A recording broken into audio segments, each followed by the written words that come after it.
Ketika dia ditanya, kenapa engkau nggak mau haji, nggak mau umroh? Dia menjawab, aku setiap hari mencium bau Rasulullah di Hadramaut ini ketika aku berziarah ke makam Al-Faqihil Muqaddam, teman-teman ya.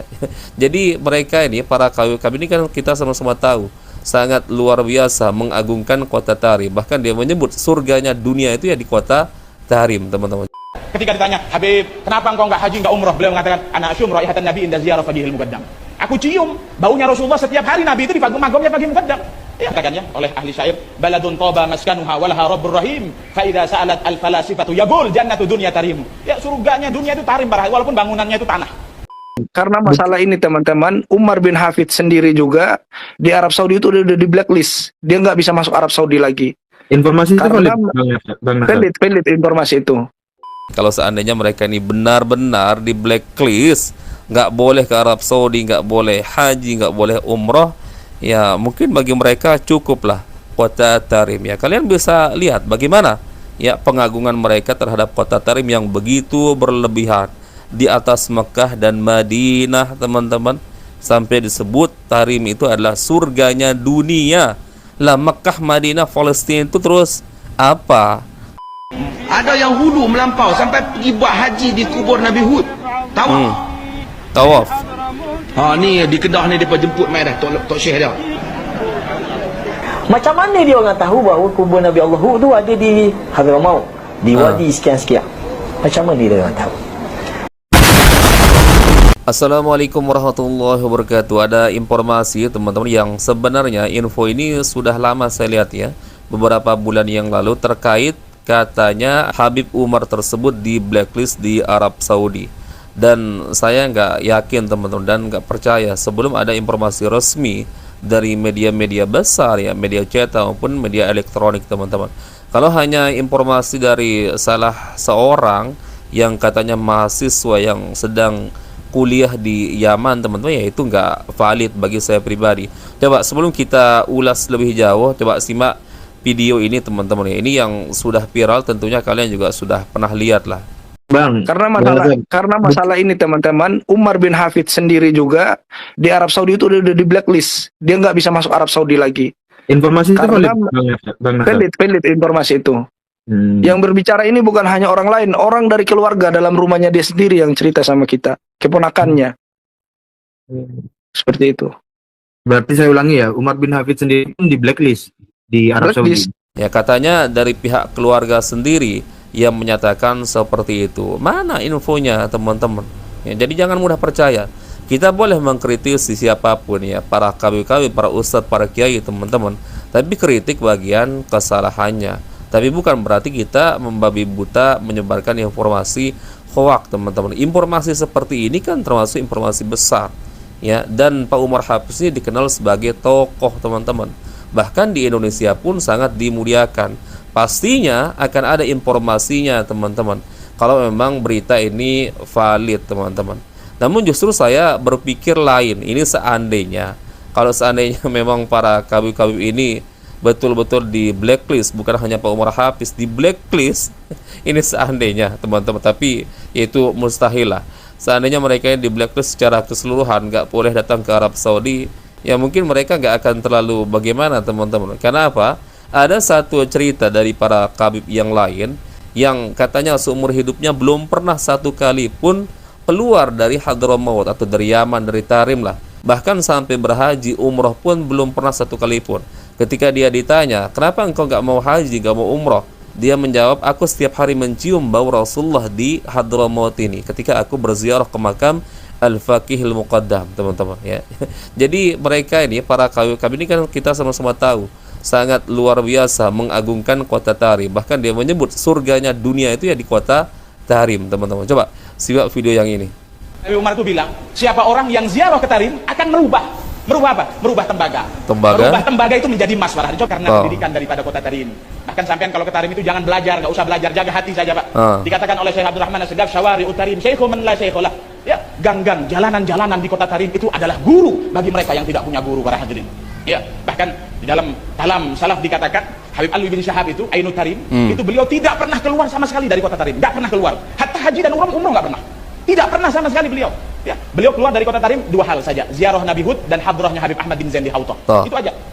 Bahkan haji dan umroh enggak. Ketika ditanya, Habib, kenapa engkau enggak haji, enggak umroh? Beliau mengatakan, ana asyum raihatan Nabi inda ziarah fadihil muqaddam. Aku cium baunya Rasulullah setiap hari Nabi itu di magamnya pagi muqaddam. Ya, katakannya oleh ahli syair, baladun taba maskanuha walaha rabbur rahim, fa idza sa'alat al falasifatu yaqul jannatu dunya tarim. Ya, surganya dunia itu Tarim, walaupun bangunannya itu tanah. Yang belum berangkat ke Tarim semoga bisa ziarah. Jelas teman-teman. Ini dari lisan mereka para kabib. Surganya dunia itu di kota Tarim meskipun bangunannya dari tanah. Ya, bahkan tadi di awal narasi video ini mengatakan, ya kalian kalau ke kota Tarim itu nggak usah belajar, cukup jaga hati. Kenapa? Orang yang datang ke kota Tarim itu gang-gangnya, ya bangunan-bangunannya itu bisa menjadi guru bagi mereka. Bahkan ada salah seorang habib yang sama sekali atau seumur hidupnya belum pernah haji, belum pernah umroh, artinya nggak pernah keluar dari Tarim, teman-teman, dari Hadramaut atau dari Yaman lah bahasanya. Ketika ditanya apa alasannya, ya karena aku setiap hari mencium bau Rasulullah ketika aku berziarah ke makam Al-Faqihil Muqaddam. Lagi-lagi makam, teman-teman. Ya cukup mereka itu berziarah ke makam Al-Faqihil Muqaddam sudah bisa mencium bau Nabi. Jadi ya mereka nggak perlu kemana-mana, teman-teman, nggak perlu keluar dari kota Tarim, nggak perlu ke Mekah, nggak perlu ke Madinah. Ya mungkin bagi mereka ya kota Tarim sudah cukup bagi kita. Karena ya jelas kata mereka Tarim itu surganya dunia, ya, surganya dunia. Artinya kalah kota-kota yang lain, teman-teman. Kota Makkah, Madinah ya lewat. Lebih-lebih, nah coba kita simak satu video ini. Kan ada nih videonya di mana ada ritual seperti salah satu bagian ritual dari haji. Yaitu kalau kita di kota Makkah, teman-teman, yang mengelilingi Ka'bah, yaitu tawaf. Tapi di sana, di Hadramaut sana atau di Tarim, di Yaman lah bahasanya, teman-teman, mereka ini punya ritual seperti tawaf layaknya mengelilingi Ka'bah, tapi mereka ini mengelilingi makamnya Nabi Hud alaihissalam, ya, seperti orang tawaf, teman-teman. Dan itu dilakukan menurut informasi dalam video ini 2 kali setahun, teman-teman, di bulan Sya'ban dan pada bulan Muharram, teman-teman, ya, mengelilingi makam Nabi Hud. Padahal yang jadi pertanyaannya, teman-teman, siapa yang memberikan informasi yang valid bahwa itu benar makam Nabi Hud alaihissalam? Ternyata mereka para kabib Ba'alawi ini mendapatkan informasi dari mimpi seorang habib, ya. Jadi mereka menetapkan di Hadramaut sana atau di Yaman, di Tarim sana makam Nabi Hud ya berdasarkan mimpi seorang habib. Coba kita simak, teman-teman. Subhanallah. عليك وعلى سيد المرسلين السلام عليك وعلى خاتم النبيين. Balik kepada tu, mari kepada kaum keluar. Balik pada Yaman tu. Di Yaman ni ada orang pergi mengaji zaman dua. Kalau di Sana'a tu bagus, dia mengaji mengikut sunnah. Ikut Quran, sunnah Nabi sallallahu alaihi wasallam. Tapi yang mengaji di Hadraul Maut tu ada yang hulu melampau sampai pergi buat haji di kubur Nabi Hud. Tawaf. Tawaf. Ni di Kedah ni depa jemput mai dah Tok Syekh dia. Macam mana dia orang tahu bahawa kubur Nabi Allah Hud tu ada di Hadramaut, di wadi sekian-sekian? Macam mana dia orang tahu?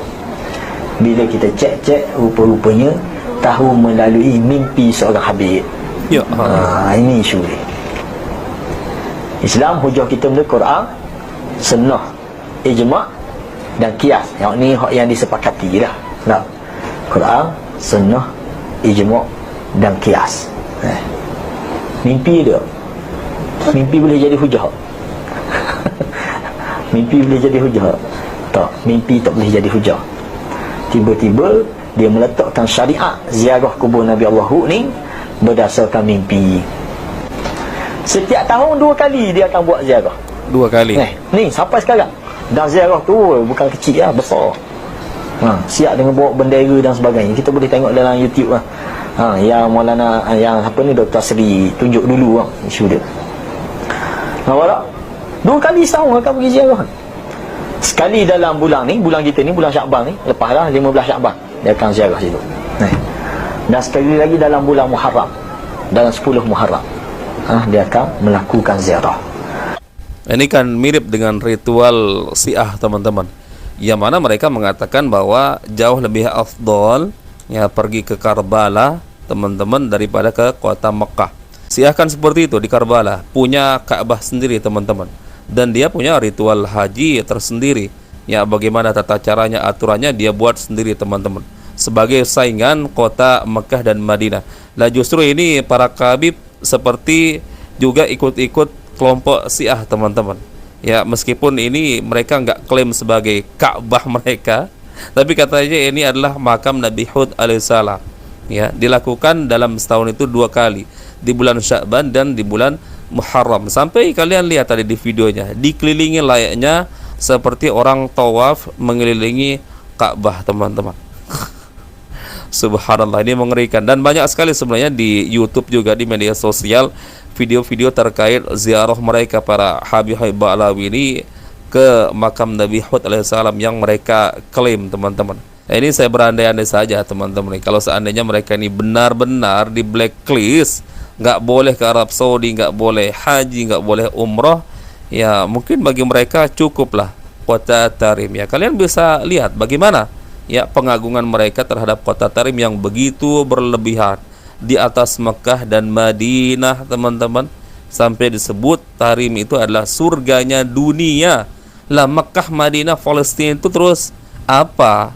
Ya, sedangkan keutamaan satu sholat saja di Mekah, Madinah, di Palestina teman-teman ratusan bahkan ribuan kali lipat. Ya, bahkan Rasulullah bersabda terkait seseorang yang ingin melakukan perjalanan jauh dengan tujuan untuk beribadah, maka Rasulullah lebih menganjurkan kita ke 3 tempat tersebut.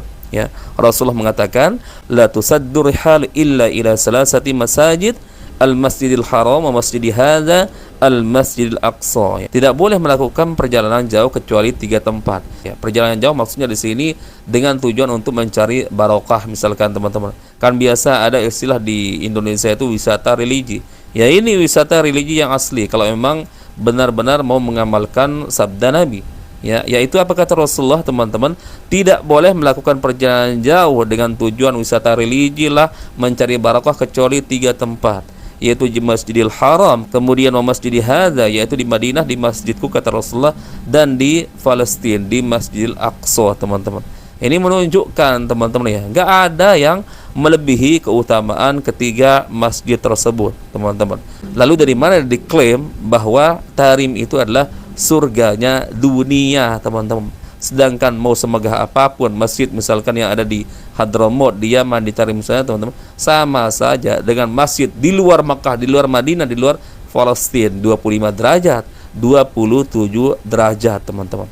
Bahkan ya kita sama-sama tahu sabda Nabi, ya saking mulianya Makkah dan Madinah teman-teman, sampai-sampai tidak bisa dimasuki oleh Dajjal teman-teman. Itu artinya seluruh pelosok bumi ini termasuk Hadramaut teman-teman, ya Dajjal nanti pun menginjakkan kakinya di sananya. Jadi jangan berlebihan lah.